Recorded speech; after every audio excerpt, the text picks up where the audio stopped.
Hi hello welcome to Kiran TV news.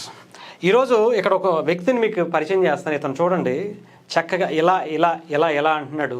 ఏమంటున్నాడో తెలుసా? తమిళనాడు ఎలక్షన్లో తమిళనాడు రాజకీయాలను శాసించినటువంటి ఒక కుటుంబం, ఆ కుటుంబానికి వారసుడిగా వచ్చినటువంటి మాజీ ముఖ్యమంత్రి స్టాలిన్ని, ఆయన రాజకీయ జీవితాన్ని, ఆ పార్టీని వేసేసా అని చెప్పి చాలా గర్వంగా చెప్పుకుంటున్నాడు. అతని పేరు విఎస్ బాబు. దాదాపు మాజీ ముఖ్యమంత్రి స్టాలిన్ మీద 10,000కు పైగా మెజారిటీని ఆయన సొంతం చేసుకున్నాడట. ఇక్కడ చాలా క్లియర్గా చూడొచ్చు. ఆయన ఏం చేశాడయ్యా అంటే, ఆయన అంత విజయం సాధించాడంటే ఇదిగో తమిళనాడు విజయ్ గారు, టీవీకే అధ్యక్షుడు విజయ్ గారు అక్కడికి వెళ్ళి సరిగ్గా ప్రచారం కూడా చేయలేదట. బట్ అయినా కూడా ఇలాంటి విజయం అందించారంటే అదేంటి అక్కడ ఉన్నారు కదా అనుకుంటున్నారేమో. ఆయన టీవీకే అధ్యక్షుడు నటుడు విజయ్ గారికి డూపుని తీసుకెళ్ళి ఒక సీఎం క్యాండిడేట్ని ఢీ కొట్టడం అంటే, కొన్ని దశాబ్దాల పార్టీ చరిత్ర కలిగినటువంటి కుటుంబం ఆ వ్యక్తిని ఢీ కొట్టడం అంటే ఆషామాషి విషయం కాదు. అది ఇతను చేశాడు.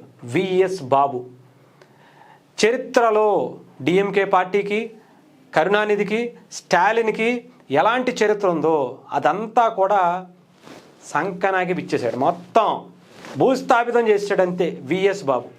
ఎలాంటి చరిత్ర ఉందో, ఎలాంటి చరిత్రలో గొప్ప రికార్డులు ఉన్నాయో అవన్నిటికీ మొత్తం క్లోజ్ చేసి ఇంట్లో కూర్చోబెట్టేశాడు అంతే. ఇప్పుడు ఆయన పోటీ చెయ్యాలో లేదో కూడా ప్రశ్నార్థకం అయిపోయినటువంటి పరిస్థితికి విఎస్ బాబు చేశాడు. ఇంకా ఆలోచించండి, ఇంకా ఆయన అసలు రాజకీయాలు ఇప్పుడు పోటీ చేయాలన్నా పరువు పోయేటువంటి పరిస్థితి, మళ్ళీ 2000 నెక్స్ట్ వచ్చే ఎలక్షన్స్ వచ్చే వరకు ఆగాలన్నా పరువు పోయేటువంటి పరిస్థితి. రాజకీయాలకు సన్యాసం తీసుకున్నాడన్నా దానికి కారణం ఈయనే అవుతాడు, అది కూడా గుర్తుపెట్టుకోవాలి. అలాంటి విజయాన్ని తమిళనాడులో విఎస్ బాబు, చరిత్రలో స్టాలిన్ నిలిచిపోతాడో లేదంటే కరుణానిధి నిలిచిపోతాడో పక్కన పెడితే విఎస్ బాబు కూడా నిలిచిపోతాడు, అది కూడా గుర్తుపెట్టుకోండి. ఇంకా కొంతమంది ఇదిగోండి ఇలా ఇక్కడ ఒక వ్యక్తి చూసుకోవచ్చు, ఇతను కూడా గెలిచాడట. అతనేమో డూపుని పెట్టుకుంటే ఇతను విజయ్ గారి 3Dకి సంబంధించినటువంటి వీడియో ప్లే చేసి ప్రచారం చేసుకుని గెలిచాడు. ఇంకొక వ్యక్తి ఒకే ఒక్క ఓటుతో విజయం సాధించాడు. ఇంకొకళ్ళు 600, ఇంకొకళ్ళు 100, ఇంకొకళ్ళు 10. అలా కూడా టీవీకేకి సంబంధించినటువంటి గెలిచిన 107 మంది ఎమ్మెల్యేల్లో ఇలా గెలిచిన వాళ్ళు కూడా ఉన్నారు.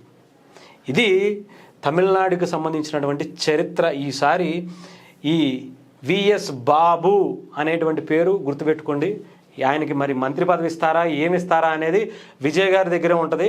డెఫినెట్గా చెప్తున్నాను కదా, ఈరోజు ఏ ఎమ్మెల్యే, ఏ మాజీ ముఖ్యమంత్రి, ఏ కుటుంబ చరిత్ర ఉన్నటువంటి వ్యక్తి ఆ నియోజకవర్గ ఎమ్మెల్యేగా ఉండి ఆయన ఏం ఉద్ధరించాడో తెలియదు, కానీ ఈ పేరు మాత్రం చాలా గుర్తుండిపోయేటువంటి పరిస్థితి అయితే ఉంది. ఆ నియోజకవర్గ ప్రజలు ఈయన్ని ఎలా చూసుకుంటారు? ఆయన ఇప్పుడు సీఎం క్యాండిడేట్గా వస్తే మరి ఇప్పుడు గెలిచినటువంటి ఎమ్మెల్యేని కూడా ఆ స్థాయిలోనే చూపించాలిగా.